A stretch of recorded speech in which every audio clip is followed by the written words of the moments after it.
धइली हली नयरडगर एक कोसे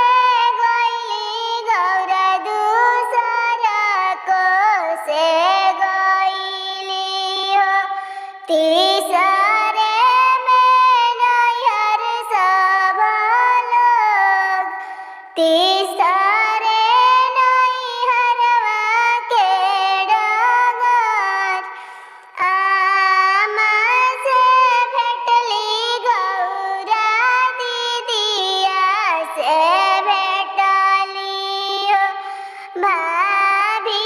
बोलेली बिरही बोल भाभी बोलेली बिरही बोल के तो के भेजल गौरा नौआ से बरिया हो के तो के नेवता पेठाई घर